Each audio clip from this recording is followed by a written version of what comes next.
Le fait d'être tout seul sur scène, c'est pas ce que je préfère, quoi. Je préfère jouer avec des gens, quoi. Je préfère être en interaction, créer les choses à plusieurs.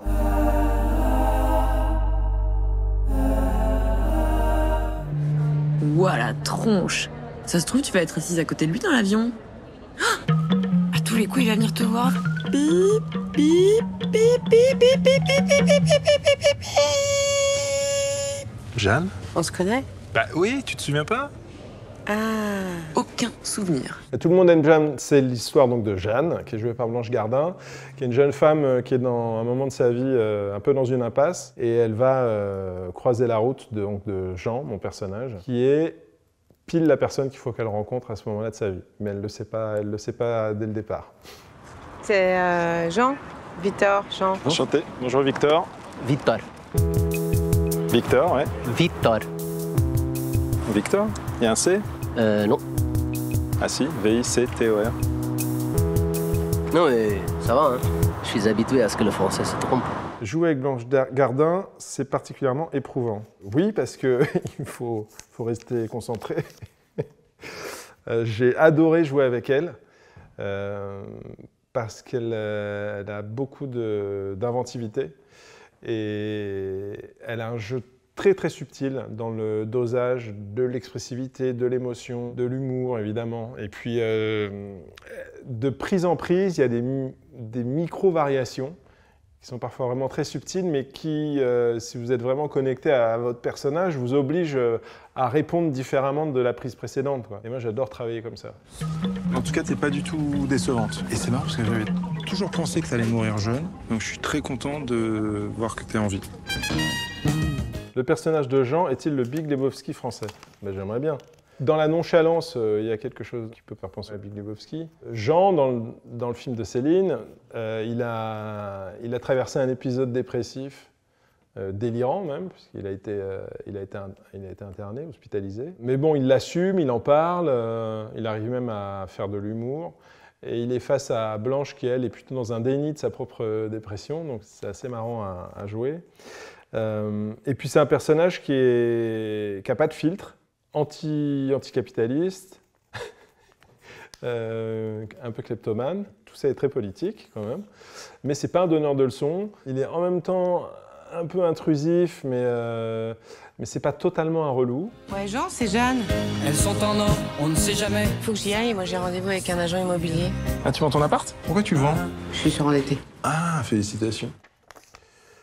Votre pire souvenir de casting? Bah, tous.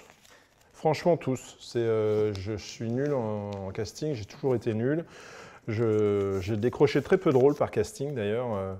Dès qu'il y a un enjeu, surtout l'enjeu d'être celui qui doit être choisi, mais ça me coupe les pattes. Je deviens conscient de ce que je fais. Je suis très mauvais en casting. Non. Un nouveau seul en scène, rêve ou cauchemar? J'y pense régulièrement, j'ai des idées de personnages, de situations que j'écris comme ça. Le fait d'être tout seul sur scène, c'est pas ce que je préfère, quoi. Je préfère jouer avec des gens, quoi. Je préfère être en interaction, créer les choses à plusieurs et apprécier ensemble l'effet que ça a sur les gens, quoi. Le rôle qui a tout changé. En fait, il y en a tout le temps, j'ai l'impression, des rôles qui changent tout, mais qui changent des choses différentes selon où j'en suis, je pense. Mon one-man show a changé beaucoup de choses, parce que c'était un peu une prise de pouvoir sur ma propre carrière, que je trouvais un petit peu stagnante, on va dire, quoi. Et puis, le rôle d'Antoine dans Les Petits Mouchoirs. Et bien chez toi, hein, Jean-Louis, hein? Il y a un mec que je connais qui est descendu en bagnole de Paris pour me voir. Bonsoir. Et voilà, il va dormir où, là? Dans son cul. Pardon. Vu que c'est un grand succès populaire, ça change aussi au niveau de l'identification par les spectateurs. Mais là, cette année, j'ai joué Don Juan à la Comédie Française et ça, pour moi, ça a changé énormément de choses. d'aborder un rôle pareil. Ça change ma manière d'appréhender certaines œuvres, notamment vraiment les très très grands rôles du répertoire. C'est vrai, monsieur, que vous lui avez promis de l'épouser. Enfin, pouvez-vous avoir cette pensée? Mais c'est vrai, monsieur, vous lui avez donné parole. Elle est son mari. Vous vous raillez de moi! Comment on se prépare à jouer Bernard Tapie? Ah, il y avait la méthode américaine, on va dire.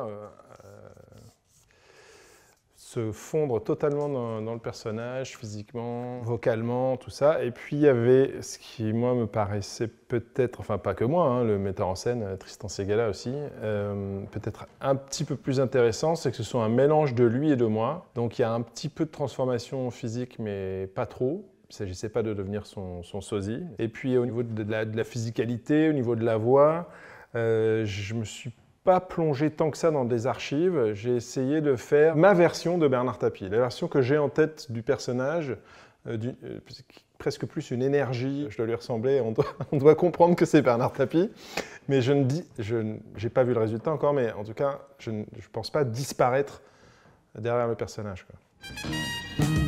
Voici les clés, ne les perds pas sur le pont des soupirs.